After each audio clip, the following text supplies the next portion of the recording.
Good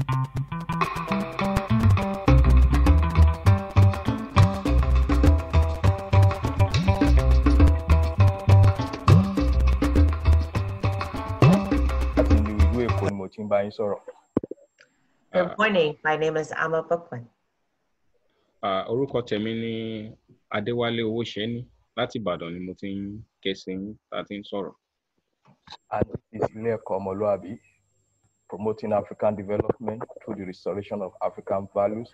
We are excited to begin our conversation. Honored guest, Mr. Oluwale Adewale Owoseni, who is lecturer at the Department of Philosophy at the University of Ibadan in Nigeria.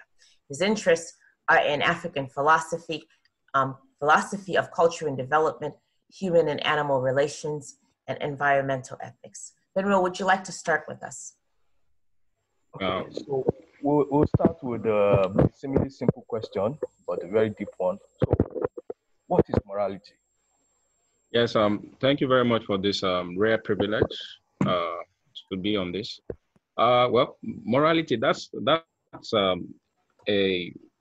let me say, one of the main subject matter of the larger field or umbrella called ethics. Ethics is the sub-branch of philosophy that interrogates morality, you know, as it's a study of morality.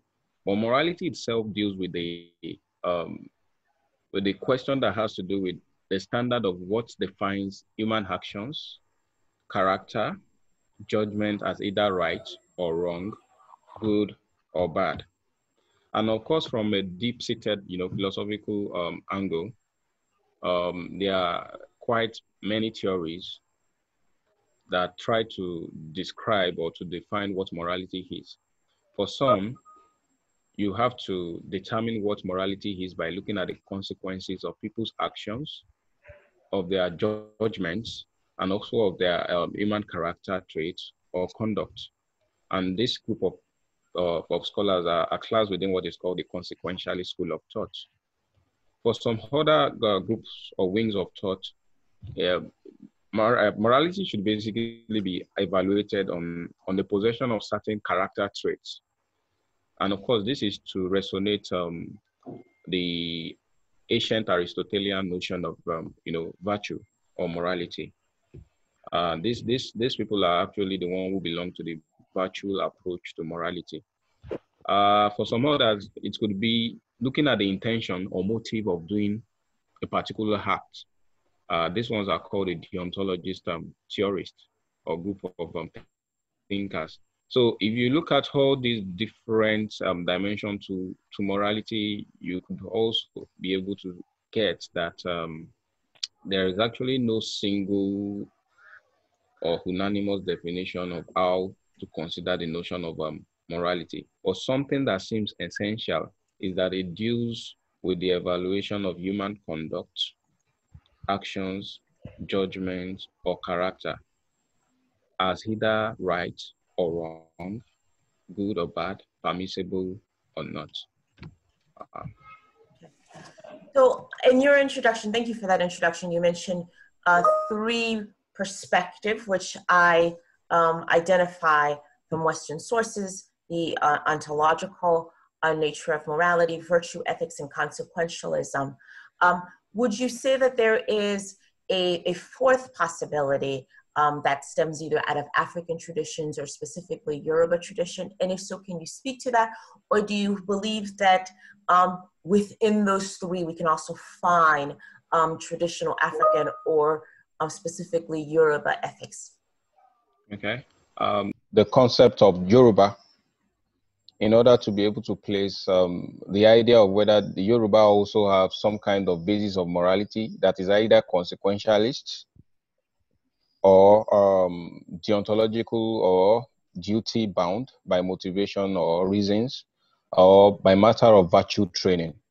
So I was saying that Ifa, which is one of the corpus of the means of knowing in the Yoruba world. When I say Yoruba world now, I mean of the Yoruba of Sahara Africa, and also those that are affiliated to the Yoruba descents from say the ones in the diaspora, Trinidad and Tobago, Cuba, Brazil, and so on. So one of the things is that Ifa normally, elevates the position of Olodumare, which is the supreme being of the Yoruba race, as according to so many literature, especially those written by Wande and Bimbola, Awolalu and Okwama, and some other few scholars, even in recent times, they do conceive of Olodumare as the symbol of perfection. And as a symbol of perfection, Olodumare represents the emblem of moral piety, moral purity, moral expectations of what the Yoruba people who actually believe in that supreme being should do, or how they should act and behave in certain circumstances. So there are also certain insinuation or suggestive links to some other deities or divinities in Yoruba beliefs. For instance, Orunmila, who is also believed, to have so much to do with the divination for character or for moral piety. So there is this particular myth in Yoruba belief that speaks of how Orunmila, due to certain lack of perhaps success, or in lieu of certain desires like wealth and stuffs, was moving from one place until he got to the place of Ifa, where he was told that he needed to embrace morality or moral character. And that was called Iwa in Yoruba language. And after using that allegory, because in that particular myth, Iwa or morality was presented as a woman. So Orunmila was instructed by Ifa to marry Iwa. That upon marrying Iwa, he was going to experience lofty success in everything he does. So there are certain Ifa verses like Ogbeate, Odu Ogbeate, which of course has to do with a particular verse in Ifa Corpus, speaking about how Orunmila embraced morality. And of course, this kind of myth gives some kind of instructive guidance for the interpretation of perception about morality among the Yoruba people. So, and beside this kind of, okay? Oh. I think Amma wants to say something, okay? Oh, yes, I do. So my question was, when you were saying Iwa, would you describe it as almost as wisdom or character? Or is it, because you said that Orunmila was called to marry Iwa. Yes. So, of course, that question is loaded. Okay. Because there's actually a fluid interpretation about Iwa in Yoruba belief. Don't forget, I said Ifa is just a corpus of knowing. And I said beside Ifa, you also have to look at certain sayings, proverbs. So for instance, you hear some common sayings like Iwa rere lesho eniyan. And of course, that literally means that Iwa or morality or good character trait is the guard of a very progressive way of living or a flourishing way of life for a human person. So in that sense, Iwa is not just mere wisdom. It's also a kind of, when something is a character trait, it's meant to be like an inherent worth or value that you should possess. It goes beyond mere wisdom. It's quite presupposes certain abilities, certain capacities or discretional abilities in some uncomfortable situations. Of course, it doesn't foreclose or exclude the possibilities of saying wisdom, but it goes beyond wisdom. It also has to do with skills. It has to do with capacities. It has to do with your discretional ability about reasoning appropriately in certain contexts. And when we talk about reasoning appropriately in certain contexts here, we are talking about reasoning in a way that whatever the outcome of your reaction or conduct would be, it will be beneficial, not just for you, but for others around you. So, and that's why I said it's very important that we look at the direction in which we want to interpret the notion of morality in Yoruba thought.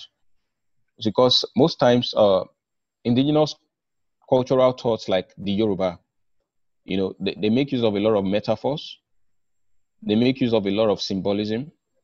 They make use of a lot of allegories in order to portray a meaning out of something. So in certain Yoruba ethnographic bodies of thought or reasoning, Iwa might be presented as a woman. In certain Yoruba proverbial sayings, Iwa morality may be comparable to, say, possessing a particular character trait. So, for instance, even among the Yoruba people, you hear things like, this one is just an empty person. I would say it in Yoruba, Ènìyàn lásán. Ènìyàn lásán. Ènìyàn is a person, a human person. But when you say lásán, it means emptiness. It means this person is not living up to the social expectation of how a human person should behave in certain circumstances. Are you still there, Hammer? I hope I'm not. Yes. This one is just an empty person. We are I with would you. listen you guys. We are Hello? with you. Yes, with we're attention. with you. Okay. Wonderful. Thank you for that. So these are the social expectations. Okay. Okay. Thank. No. You didn't. Okay. So we want to know. Do you think we have a kind of moral crisis in African society today? Question for me. To say to the reverse of that is to deny the obvious statement of what's happening in the society. So, for instance, one of the quotation I actually fancy a lot, which I also try to incorporate in the process of the paper you were able to access online, was one by Van der Voort, where he said that the elderly people are complaining of shocking behaviors from the younger ones, and the middle-aged people are suffering, or they are struggling on or complaining about young ones they are not able to control, while the young ones are also complaining about not having good exemplary exhibitions from people of the older age, and then the ones that are in the middle age. That's kind of citation actually or aptly captures the nature of the moral crisis we are talking about.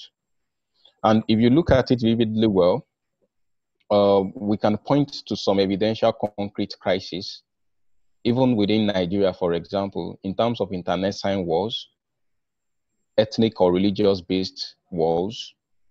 And most of these clashes are built on the supposed feeling by the agencies or actors involved that they have a better worldview than other people. So, for instance, take the onslaught or the continuous insurgence of the Boko Haram and Fulani banditry movement. That's what the federal government says. It calls it banditry. I don't think that's banditry. I think that's a terror movement. So look for instance, that kind of Boko Haram onslaught. These are people who are basically basing their reactions or what they consider revolution on anti-Western values, especially the notion of education, books, and so on. All these things have, of course, its basis of foundation in morality. Because morality has to do with evaluation of what you consider as what is right or wrong, what is good or bad. In the process of trying to defend the cause of what your moral choices are, there is bound to be crisis.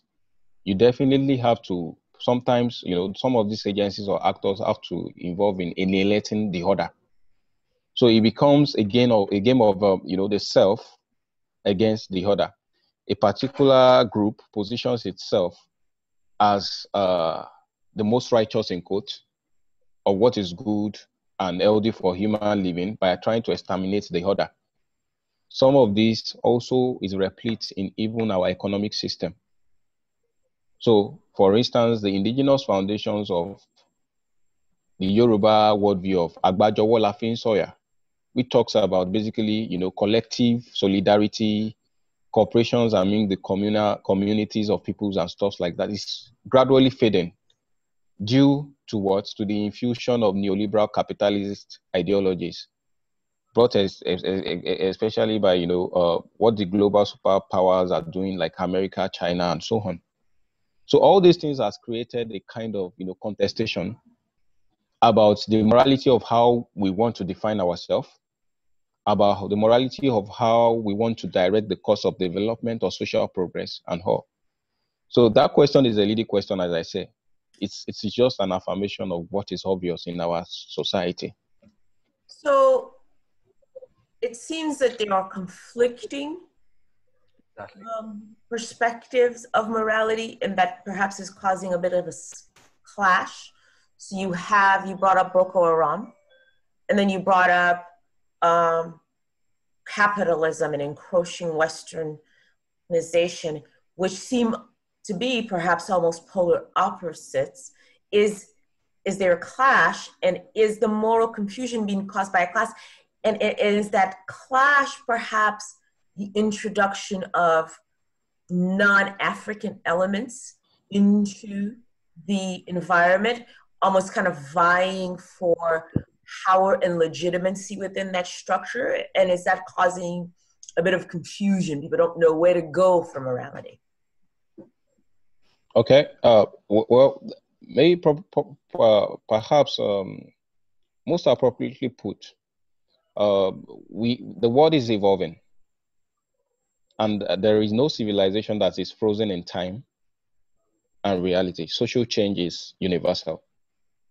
So, and I think the evolution of human history itself is a byproduct of migratory ideals, migratory exchanges and stuff like that.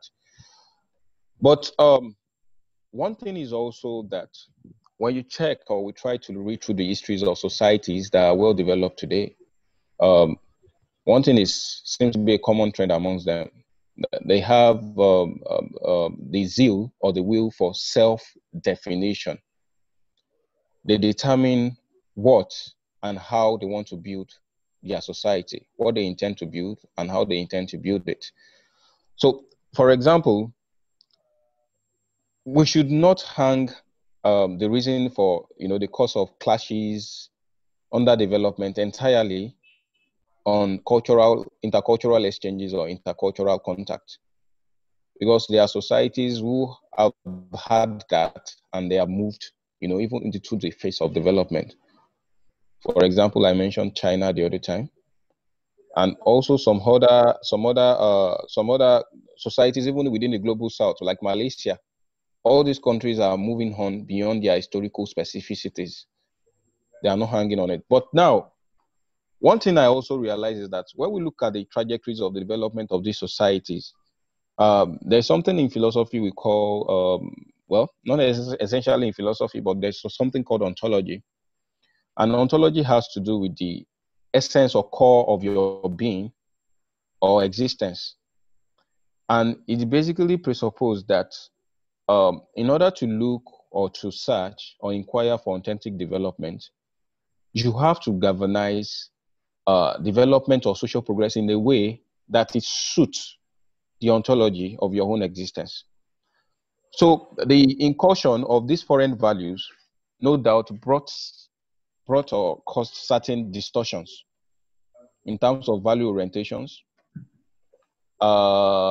in terms of even knowledge production, in terms of science and technology. Not to sound a bit of kind of a local pride. There's no culture that is actually totally obliterated of the capacity for science and technology. The question is, to what extent has the cultures in question been able to develop or galvanize their talents, their resources, their abilities?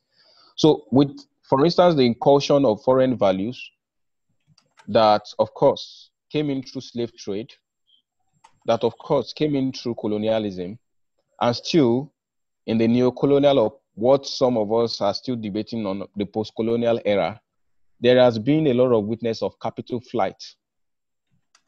And capital flight in terms of values, in terms of distortion of,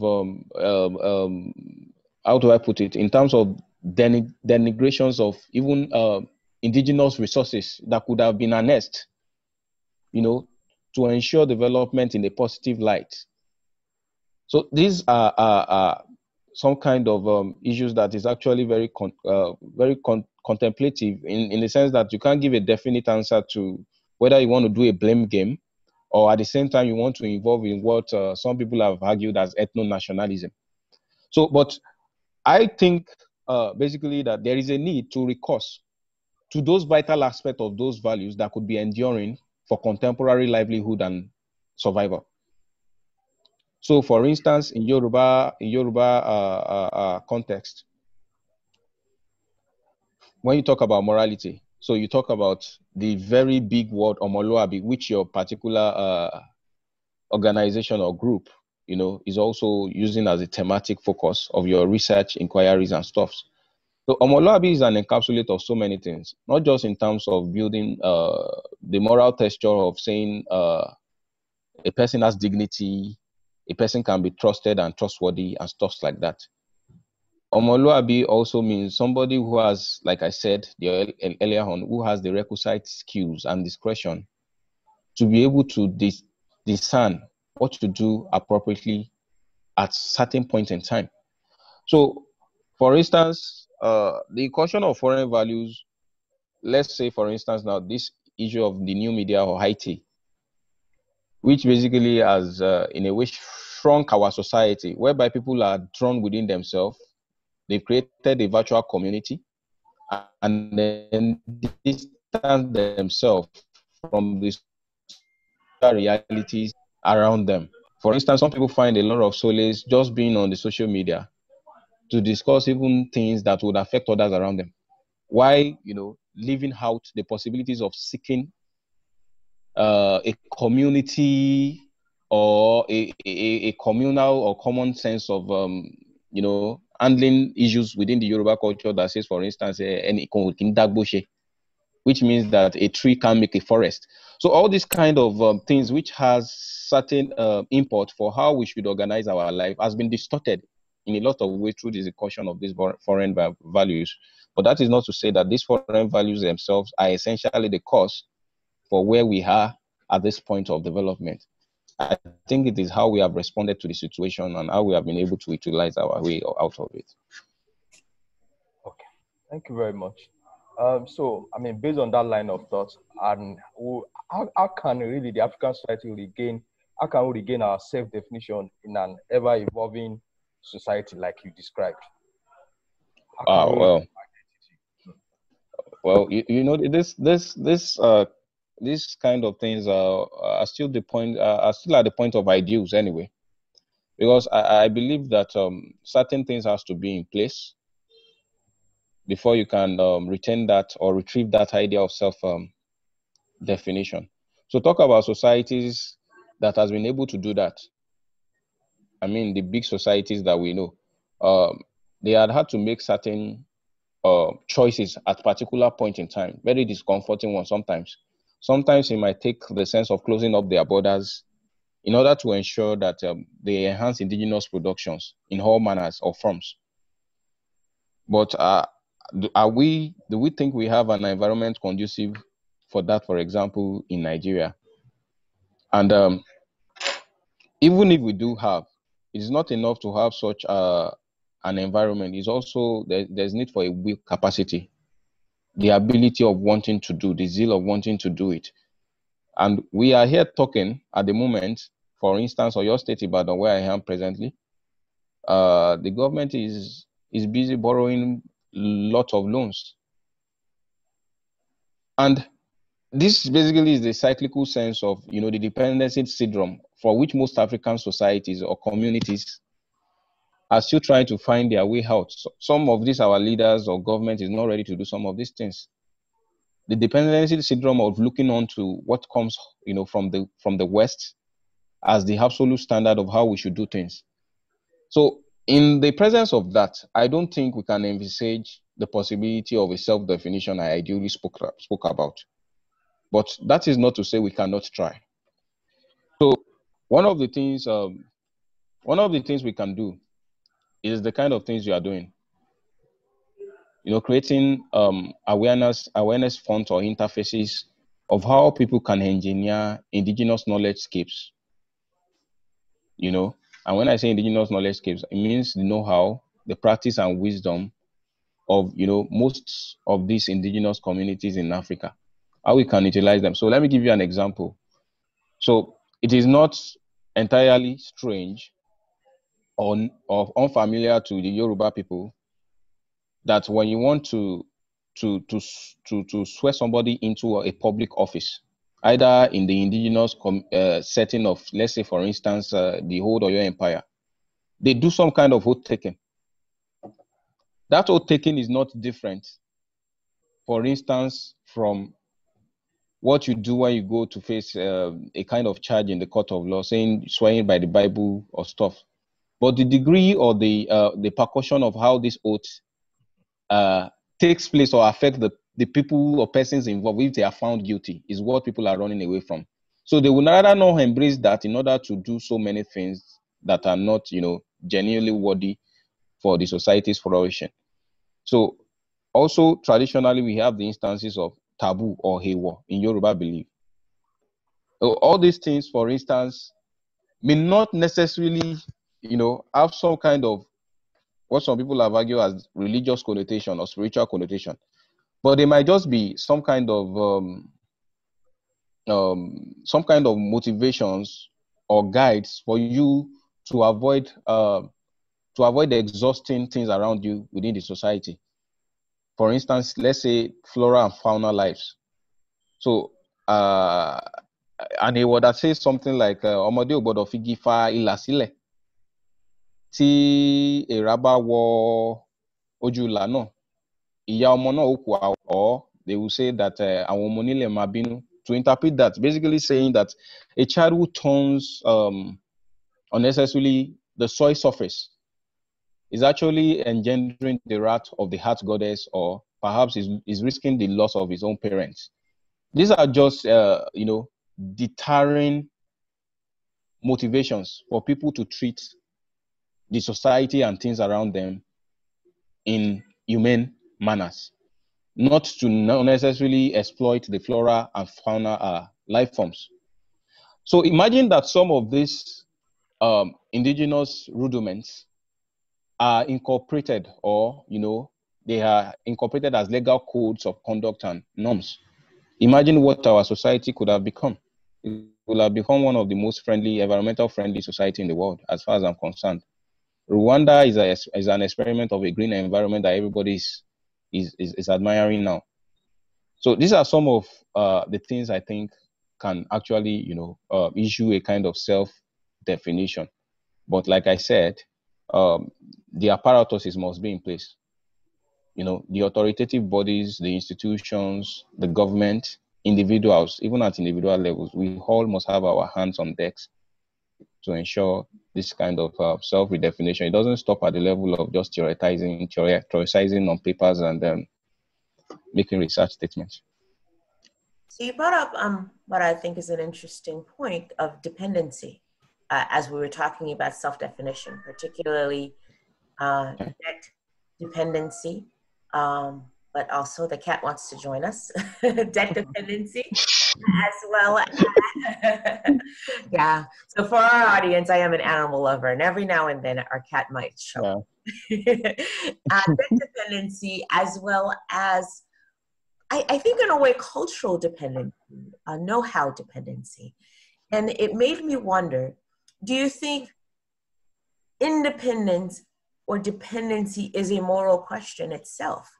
And would you say that Omoluabi has an ethical duty to be independent in terms of the ability to define oneself, as well as independent in the ability to support oneself? And would therefore an ethical society be one that eschews dependency? Okay. So dependency and independency, I take them, interchangeably like that. So an Omoluabi, good. The concept of Omoluabi itself, in the long run, is meant to is meant to deliver a kind of condition, that will be beneficial for human well-being or survival, though it has its primary strand and it has a secondary strand. So at the primary or the primacy of Omoluabi is number one, to seek self-interest and self-survival.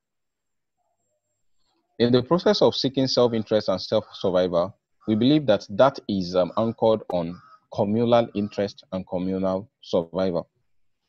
So there is no way a thoroughgoing Omoluabi from the typical Yoruba conception could actually act independently without thinking of other people. His actions, his conduct, his discretional capacities and skills must be put or must be exhibited in ways that would enhance his own development, which is self-interest, and others' development. And so, on the other hand, I would rather say that what Omoluabi stands for within that moral compass is to exact the reality of interdependency. Now, interdependency in the sense of saying you are coexisting with other people and with other things in the world. And Omoluabi is not someone who should look up to, using things up exclusively at the detriment of, the present generation and the future generation. So it is a notion that is turning on the wheels of interdependency, not necessarily one that exclusively make reference to just individual existence or survival or development at the expense of others. So, but to bring it within the frame of the discourse of Western values, incursions, and stuffs like that, I've always been very cautious, or I find it problematic to say colonialism is a problem. That's one of my own thinking, because I don't want to believe that we should continually involve in this blame game of historical events which has happened, which no matter how much affirmative actions are brought into place, to try and address some of these things, we might never always get a justiciable leverage to correct things that have been done in the past. But we can actually determine how much we are treated presently. So the notion of interdependency, then looking at it from the crucible of morality, implies that one should develop a sense of conscientious thinking and mindset that what is moral is what doesn't pose harm to others around you and to yourself. So the idea of trying to build a foundation of morality independently with that kind of idea at the background of one's mind may be quite ambitious. So, and that's why I keep on saying that to look at it, Omoluabi, when brought within the angles of some of this kind of discussion, is an interdependent phenomenon. It shouldn't be seen as one that should exert some level of independence or dependency exclusively. So that is how far I can make sense of that question. Okay. So thank you very much. So in your views, would you say that that our morality is rooted in our tradition, the traditional Yoruba religion? Of course, morality is rooted. Like I will answer that in the affirmative. Of course, morality is rooted because we've hinted earlier, Olodumare is a symbol, which is the supreme being in the Yoruba belief, is a symbol of perfection, and is attributed with what is called Iwapele in Yoruba belief. Iwapele basically has to do with gentle character, which you can use synonymously to mean good character and stuff like that. So Olodumare as an emblem or symbol of piety, perfection, as its essential character, morality. And when I say morality in this sense, I'm not talking about it in the discursive sense of what is good or bad. I'm talking about moral uprightness, moral rightness, moral purity or piety, and stuff like that. So morality is deeply rooted in Yoruba traditional thought or culture. But the point of debate for most thinkers is whether it is exclusively religious or whether it is humanistic or secular. So, how do you answer that question? Personally? Amma, that's a big one. Yeah, that question. Anyway, for me, I would want to think that I want to remember a particular citation from the late woman philosopher in Lagos, University, Sophia Oluwole, where she said, Professor Sophia Oluwole said, gods are invented by human as agents of moral justifications. Not, I'm just paraphrasing what she said. Anyway, I'll try and explain. Like as agent of moral justification, but not as exemplars of moral ideals themselves that man must obey. Mm-hmm. So I think what the late professor was saying, also Fioluwale was saying there, is that man invented God in his own imagination to serve the purpose of man. It is still an anthropocentric baseline of thinking at the end of the day. Even though sometimes they have to couch, the explanation of their reality through mysteries, well, especially when they can't get a hold on what's happening around them. And that's what somebody like Olatunji Oyeshile has also argued, that it becomes a religious basis of explanation all through when man has been unable to grapple with issues or realities that is not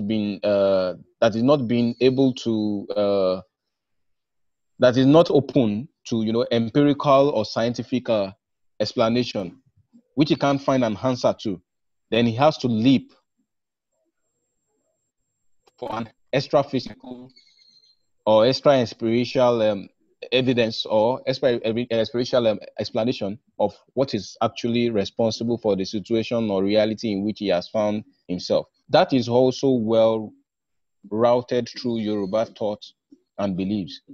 So, for instance, some people who belong to the ancestry line of Shango, the thunder god or the god of thunder strike or thunderbolt, they would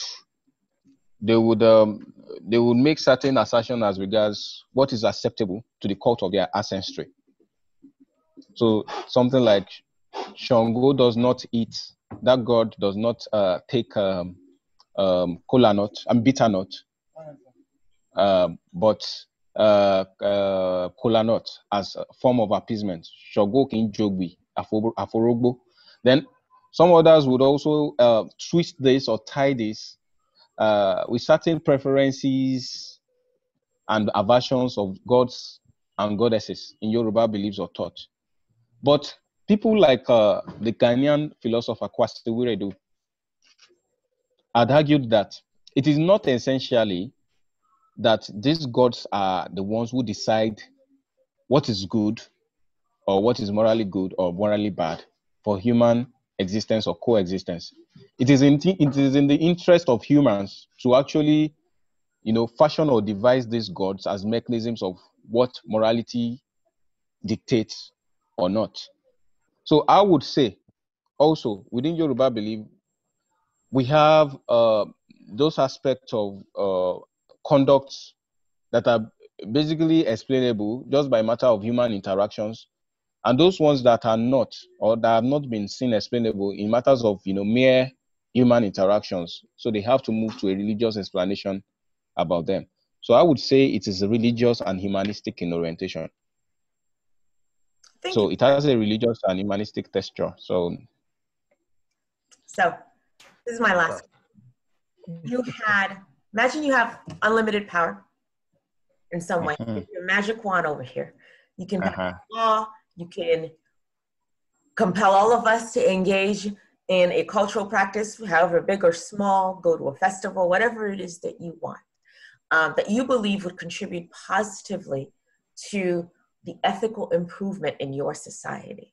If you had that magic wand, how would you use it? What would you do? So let's imagine I have a magical wand now. The first thing I would do, yeah, the first thing I would do is I walk up to the Ministry of Education in Nigeria, yeah, and I don't know, maybe I will have to hypnotize them.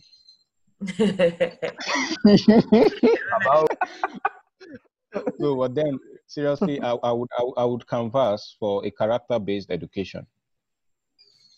Yes, and when I say character-based education, I mean an education that would be founded on the basic foundations of character traits, that preaches that you shouldn't be greedy, that preaches that you shouldn't be dubious. And because all these little vices I've mentioned are actually the cancerous monsters that we are battling with in Nigeria presently. And how I would do that is going to be a major question. I'm not saying that totally we have to do away with, the Western, the plausible or positive or progressive Western value systems like, education, enlightenment through IT. But I'm basically saying that we need to revamp the education system on the basis of a character-based education approach, whereby people will be taught at a layman level that all these basic virtues are actually what drives an authentic development. Being contented, which is, one of the virtues of being an Omoluabi. Not taking what does not belong to you. Let me give you an example of what I mean in concrete terms. When I say not taking what does not belong to you. So somebody has been elected as a public officer, and then because he has some kind of executive